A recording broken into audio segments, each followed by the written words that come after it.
Today we'll be solving two problems. First question. Consider the line given by the equation 3x plus 4y equal to 12, and we need to express it in the form of y equal to mx plus c and x upon a plus y upon b equal to 1.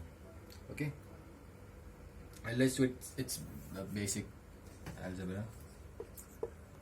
So 3x plus 4y equal to 12, which gives 4y as minus 3x plus 12. So we get y is equal to minus 3 by 4 x plus 12 by 4, that is 3. Okay, this is the slope.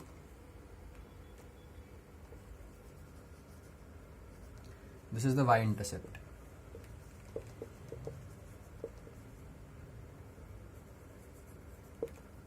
So what this means is the slope is negative, so the line is something like this, it's going downwards, and y-intercept is positive, which means it intersects the y-axis greater than 0. So it kind of looks something like this. Okay, this being 3.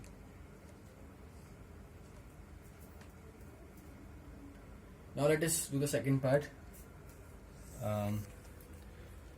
X upon a plus y upon b equal to 1. So if you want 1 in the right hand side and you have 12, how will you do it? Well, you just divide both sides by 12. So 3x by 12 plus 4y by 12 equal to 12 by 12, which from this we get x by 4 plus y by 3 equal to 1. Okay, now this was easy, but what is the use of such form? Okay, let me take the general form. X upon a plus y upon b equal to 1. Now what is the value of y if x is 0? So you put x is equal to 0, so you get 0 by a plus a at x is equal to 0. Y by b is equal to 1, which gives y is equal to b. And if y is equal to 0, then similar logic, this term will vanish, we get x is equal to a. Okay, should be a. Now this is extremely useful when we want to plot lines. Okay, you can use this property to plot, say, this line. How? We'll just take the xy axis, y x, and see if x is 0, y is b, which means if x is this point, y is b.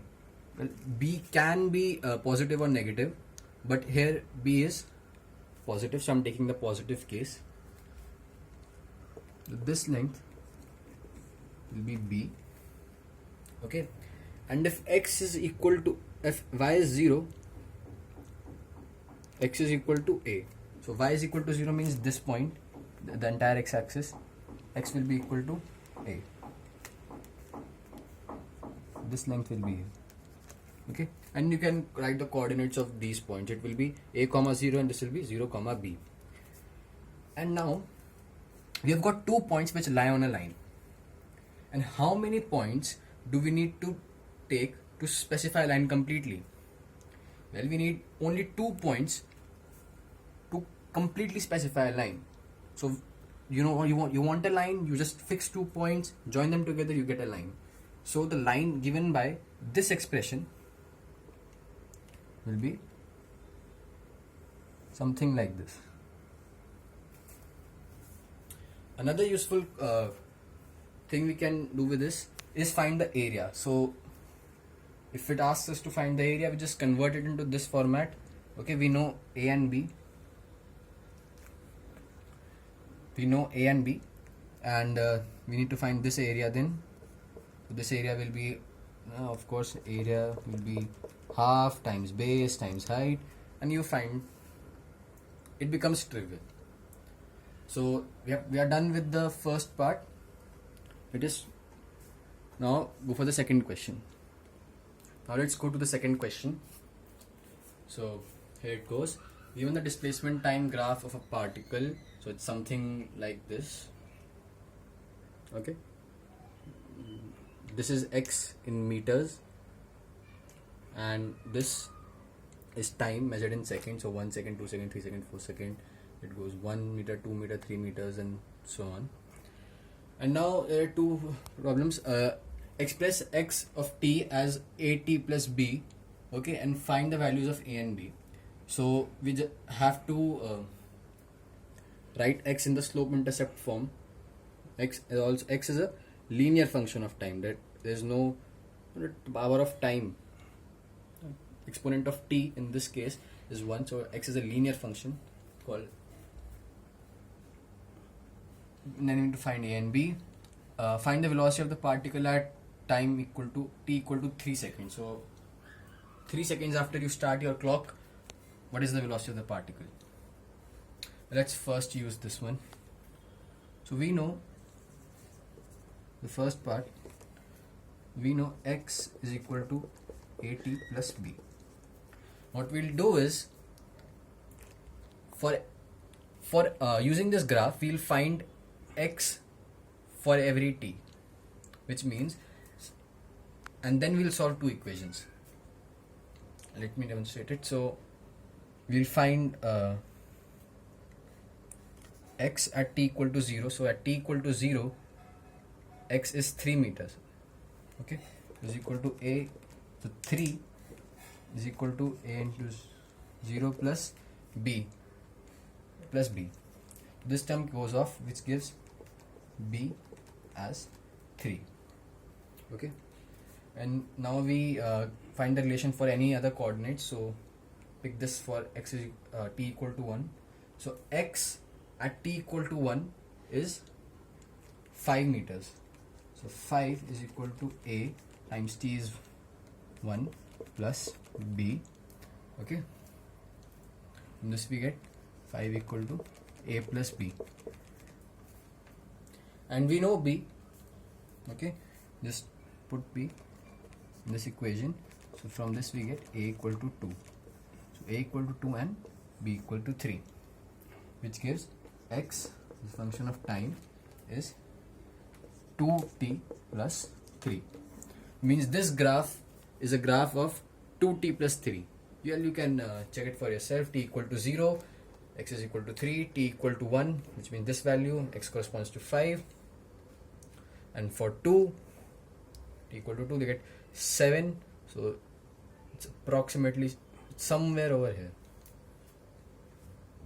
And we can also find the units of a and b. Let's do it. So a t plus b should be meters, in meters. Now this is a very rough way to do it. Usually do it using dimensions, but I'll just do it in this way. So this should be meter, which means these individual terms should be in meters, which gives b should be in meters, and at should also be in meters. And since time is in seconds, a must be in meters per second, so that the seconds cancel out. And meter per second looks like a familiar unit. Now let's do the second question, second part.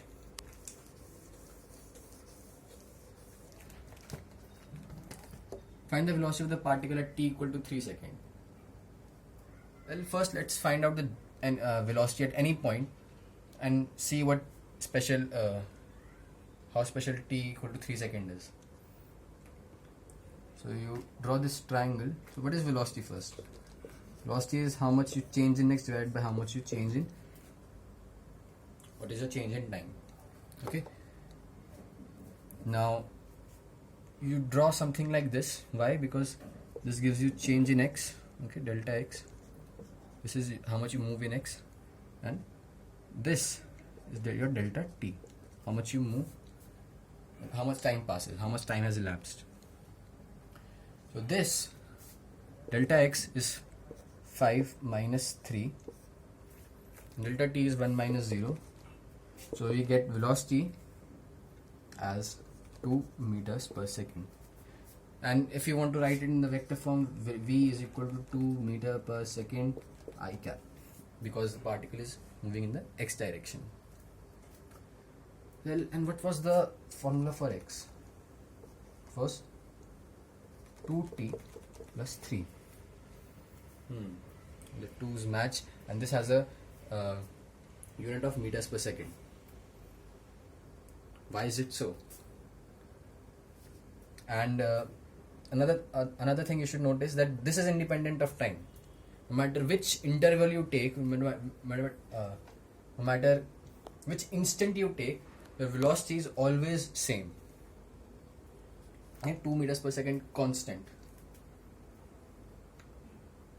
Can we show this from the xt graph? Can we show that velocity will be constant? What is the relation between x as a function of time and the velocity? And let's do it. So x is at plus b. Let me do the general case. Okay, a and b can be anything. And we start our clock at time equal to t and finish it at time t equal to t naught. So you start your clock at time t equal to t, let it pass. As it goes at t naught, as it reaches t naught, you stop it. And now we need to find the velocity. So x at t, the initial value of x, which is t, is at plus b, and the final value of x is at time t equal to t naught, at naught plus b. So your change in x, okay, is x of t naught minus x of t. So final x minus initial x. And what is velocity? Velocity is how much you change in x divided by how much time has elapsed. So how much time has elapsed? Well, it will be t naught minus t. T naught minus t. Okay. Let me clear things up.